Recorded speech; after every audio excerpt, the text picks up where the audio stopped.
पर ये समझाने की कोशिश की गई है सीबीएसई के द्वारा कि जो हमारा संस्कृत का कोड 122 है उसमें हमारे जो प्रश्न आएंगे, जैसे संधि से हमारे 4 नंबर बनने थे, तो संधि में 4 नंबर हमारे किन किन टॉपिक से बनेंगे।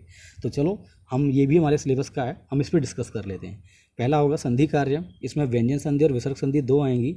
व्यंजन संधि के अंतर्गत हमारे वर्गीय प्रथम वर्णस्य तृतीय वर्णेन परिवर्तन, यानी पहले वर्ण का तृतीय वर्ण में परिवर्तन और प्रथम वर्ण का पंचम वर्ण में परिवर्तन, इसको लेकर के 2 नंबर हमारे कंप्लीट होंगे।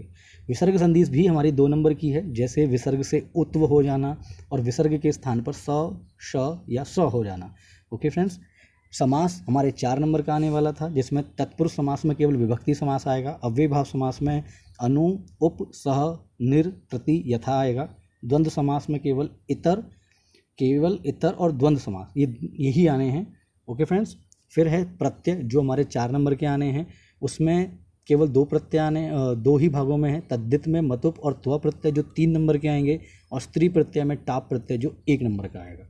Okay friends. इस प्रकार से बड़ा ही इलेबरेट करके विस्तृत तरीके से ये समझा रखा है।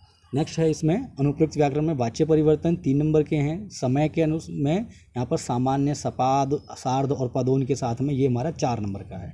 अव्यय पद जो हैं वो उच्चई, च, श्व, ये सब हमारे आने वाले हैं और जो हमारे 3 नंबर के होने वाले हैं। अशुद्धि संशोधन में लिंग, वचन, लिंग, पुरुष, लकार की दृष्टि से संशोधन करना है, जो 3 नंबर का होगा। इस प्रकार से ये भाग हमारा अनुप्रयुक्त व्याकरण वाला 25 नंबर का हमारा कंप्लीट हो जाएगा। इसके बाद में जो पठितावबोधनम है वो 15 नंबर का है। उसके अंदर क्या क्या आने वाला है देखिए। वाक्येषु रेखांकित पदानि अधिकृत्य प्रश्न निर्माणम, ये प्रश्न निर्माण वाला है, जिसमें हमारे 5 नंबर मिलने वाले हैं। पर्याय पदानाम, या तो पर्याय पदों का या विशेषण पदों का मेल 4 नंबर का होने वाला है। और यहाँ पर जो है नेक्स्ट भाषिक कार्य तत्वानि, यानी कि कर्तृवाच्य, क्रियापद चयनम, विशेष्य, विशेषण, इस तरह का जो सर्वनाम, पर्याय, विलोम पद और चयनम, ये जो है वो 6 नंबर का होकर के हमारा ये 15 नंबर कंप्लीट हो जाते हैं। और यहाँ पर जो भाग अ है हमारा वह 40 नंबर का कंप्लीट हो जाता है। ओके फ्रेंड्स, आगे देखते हैं। इसी का अब भाग आ चुका है, यानी नेक्स्ट पार्ट आ चुका है। भाग अ के बाद में भाग आ जो 40 नंबर का है। इसमें क्या आने वाला है कि ये अपठित अवबोधन है 10 नंबर का, जिसमें एक गद्यांश का खंड आएगा जो हमारा 10 नंबर का होगा। वो 10 नंबर कैसे डिवाइड हैं देखिए। एक पद में पूर्ण वाक्य अवबोधन 2 + 4, ये 6 नंबर के हो गए। शीर्षक लेखन में 1 और अनुच्छेद आधारित भाषिक कार्यों में 3। इसी तरीके से यहाँ पर भाषिक कार्य के अंदर का क्या क्या आएगा, इस वाले के अंदर या तो वाक्य में कर्तृ या क्रिया का चयन आएगा। नंबर 2 क्या आ सकता है, कर्तृ क्रिया क्या है, विशेषण विशेष्य चयन करना आ सकता है, पर्याय विलोम का चयन करना आ सकता है। तो ये भी बड़ा सिंपल तरीके से यहाँ पे समझाया गया है। ओके, आगे देखते हैं। नेक्स्ट हमारा आने वाला है यहाँ पर रचनात्मक कार्य जो 15 नंबर के हैं। संकेत आधारित औपचारिक और अनौपचारिक पत्र लेखन जो 5 नंबर के हैं, ये मंजूषा की सहायता से होगा। चित्र आधारित वर्णन या अनुच्छेद लेखन ये 5 नंबर का। हिंदी भाषा और अंग्रेजी भाषा से संस्कृत में 5 सरल वाक्य बनाने पे 5 नंबर मिलने वाले हैं। इसी प्रकार से जो इसका नेक्स्ट पार्ट है वह हमारा यहाँ पर 15 नंबर का आएगा। अपठित अवबोधनम, यानी पढ़े हुए में से। ध्यान रखिएगा, अपठित मतलब बिना पढ़े हुए में से और पठित मतलब पढ़े हुए में से। तो गद्यांश के आधार पर हमारे जो प्रश्न बनेंगे, जो हमारे एक पद में पूर्ण वाक्य में जो प्रश्न उत्तर बनेंगे वह 3 नंबर देंगे। पद्यांश आधारित जो रहेंगे उसमें 3 नंबर मिलेंगे। नाट्यांश आधारित हमारे 3 नंबर मिलेंगे। और यहाँ पर एक श्लोक का अन्वय या श्लोक का भावार्थ लिखने के लिए डिसाइड किया गया है 2 नंबर। और घटनाक्रम की कथा के अनुसार कथा लेखन पे 4 नंबर। तो इस प्रकार से इस भाग जो सेक्शन आ है उसके हमारे यहाँ पर 40 नंबर यहाँ पर फिर से कंप्लीट हो चुके हैं। अब यहाँ पर हम देखते हैं कि हमारे जो सैमुशी भाग 2 है 10वीं कक्षा में, उसमें कौन कौन से पाठ हमारे लिए गए हैं। जैसे पहला पाठ हमारा सूची पर्यावरण है, दूसरा पाठ लिया गया है हमारा बुद्धिर बलवती सदा, 5वां पाठ लिया गया है जननी तुल्य वत्सलः, छठा पाठ लिया गया है सुभाषितानि, 7वां पाठ लिया गया है हमारा सौहार्दम प्रकृति शोभा, 8वां पाठ जो है विचित्र साक्षी, और 9वां पाठ हमारा सूक्ति ये लिया गया है। हमें एक्स्ट्रा नहीं पढ़ना है, केवल इनमें से ही अपने को एग्ज़ाम की दृष्टि से इन्हें पढ़ना है।